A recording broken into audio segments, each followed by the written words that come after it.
Hi, I'm Petra from Serbia, and I have an extremely rare condition where my aging process is much slower than that of regular people. Like when I was 6 years old, I looked like a dumb 2-year-old toddler, which made people treat me like one. And things got even worse as a teenager. But before I continue, click like and subscribe. Because of my condition, my parents decided to homeschool me till I was a bit older. I only got to hang out with other kids at the playground, and I'd get picked on all the time because I looked so much smaller than everybody. Once, when I was about 8 years old, I was playing on the slides in the park when a worried-looking woman came running to me. Sweetie, are you lost? No. Oh, poor baby. Probably can't understand a thing. You must be so scared. Do I look scared? And I'm not a baby. But she wasn't even listening to me. And before I knew it, she was calling over a policeman from the street. We have a missing child here, officer. Please, help her find her mommy and daddy. Despite my protests, the policeman whisked me off to the station and started taking pictures of me for missing child posters. Oh my God, I know my parents' number and address. I live right across the street from the playground, and you guys kidnapped me.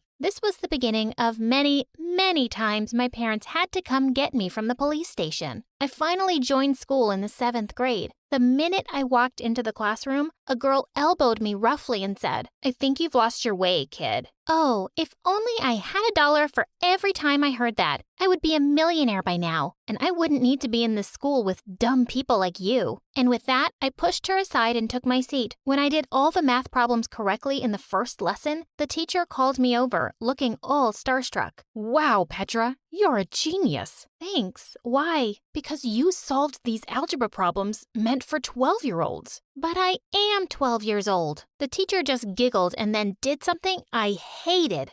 She pulled my cheek. Oh, aren't you a little cutie pie? Yes, you definitely have the mind of a 12-year-old. No matter how many times I said it, no one believed that I was actually 12. They all thought I was some kind of baby genius who'd been bumped up a few grades. Eventually, I gave up and let everyone believe I was super smart. This didn't really help me become popular or make friends, though. Jessica, the meanest girl in class, wasn't too happy because everyone thought I was the smartest, and she made sure everyone constantly made fun of me. Does your butt look big 'cause you're wearing a diaper? What kind of language is that book in? Goo goo gaga. Another time, I was eating lunch by myself when Jessica suddenly stopped by my table. Aw, how is the baby gonna eat all that with her little baby teeth? Why are you this way, Jessica? What do you mean? I mean, why are you so awful to me? You're the most popular girl in class. Yeah, I know, but before you showed up out of nowhere, I was the smartest too. Fine, you're the prettiest and the smartest girl in the world.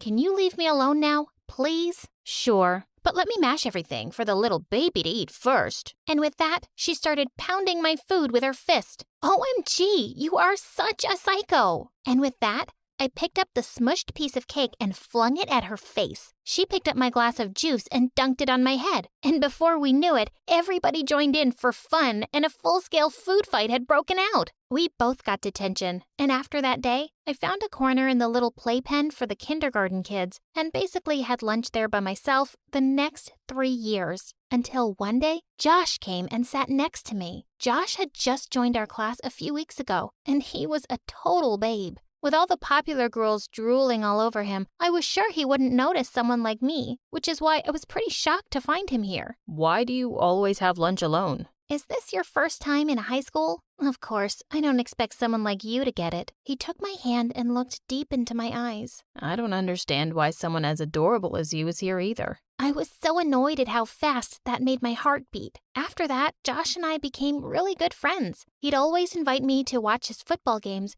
and started coming over to my place for study dates. Since he'd joined so late, he needed to do a lot of catching up, and I was more than happy to help. I hated to admit it. I just had the biggest crush on him. The annual spring dance was around the corner, and it was all anyone could talk about at school. All the girls were yapping nonstop about their dresses and who they'd be going with. Of course, I was hoping Josh would ask me out, but when he didn't, I decided I didn't need to wait around like a sappy Disney princess. I'd ask him out myself. I bought tickets for the opening show of the new Avengers movie. Just as we were about to enter the theater, one of the cinema staff stopped me. Hey, little girl, You can't go in. That's a PG-13 movie. I'm almost 16. Here, look at my ID. We see fake IDs all the time, kid. Sorry, but I can't let you go. And with that, he pushed me out of line and refused to listen to me anymore. I can't believe this. Let's go then. Go? I mean, what's the point of wasting both the tickets? We'll still have dinner together, okay? And just like that, he turned and went inside. I was furious. I couldn't even go anywhere because he'd driven me here. When he finally came out after 3 hours, he was practically jumping with excitement. OMG, that was epic. Iron Man snapped his fingers and died, but he saved the world. He'd not only watched the movie without me, he'd ruined it for me completely. I thought maybe the rest of the evening would go a little better,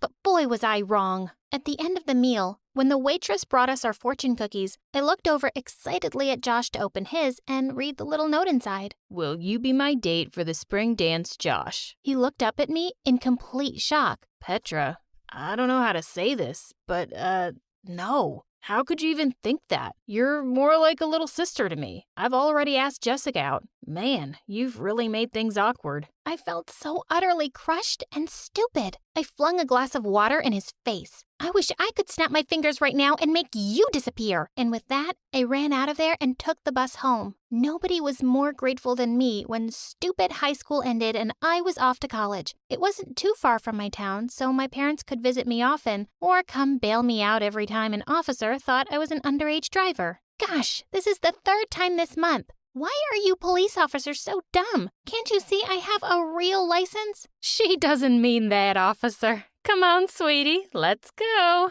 My parents always had my back, but no one understood how frustrating it was for me to be treated like a kid all the time. Until I met Andrew. In my 2nd year at university, I took up a job as a professor's assistant for one of the courses. I knew the other students made fun of me behind my back. But one day, they went really overboard. The professor was unwell, and I was taking the class in his place. As soon as I turned my back to the board, I got hit by a dozen paper balls. I turned around to see everyone snickering. I'm your teacher. Didn't your parents teach you any respect? You're not our teacher. You can't even reach the top of the board without standing on a stool. Go back to school, loser. You can't behave this way with me. I want everyone who's responsible to apologize right now. Or you'll do what? Go crying to your mommy? I'll fail you in every single assignment. You do remember I grade them, right? Oh no, I'm scared. Miss Petra, will you forgive me if I give you a lollipop? That's it. Get out. Happy to.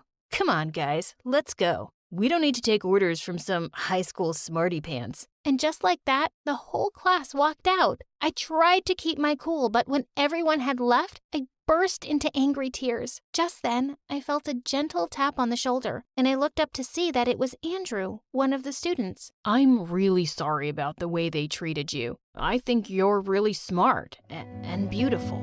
We became friends, and soon after, we started dating. He was just the sweetest guy, and even though he looked much older than me, he was never ashamed to hold my hand in public, even if it got us weird looks. A few weeks later, I had an internship interview in another city, and Andrew offered to see me off at the airport. Just as I was leaving, he took my hand. Good luck, babe. I hope you get it, but I'll really miss you. And with that, he pulled me in for our first kiss. My head was still spinning with joy when suddenly I saw a few policemen walking towards us. Sir, please move away from the kid. What's the problem, officer? We've recently had many reports of a gang kidnapping young girls, and you need to come down to the station with us to answer a few questions. Wait, what? He's not a kidnapper. He's my boyfriend, and I'm 20 years old. The policeman didn't listen to a word we said, and we were taken down to the station. My parents had to come down again with my birth certificate and baby pictures before they finally let us go. It turned out that the people at the airport had been making videos of the whole thing, and it had gone viral on social media, with people saying all sorts of mean things about me and Andrew. And to make things worse, the company I had an interview with wasn't happy that I didn't show up, so I lost the internship too. I was beyond furious now. I took to social media myself and posted a video talking about how I'd always been discriminated against because of the way I looked. The video went viral and I started receiving a lot of sympathy messages and support.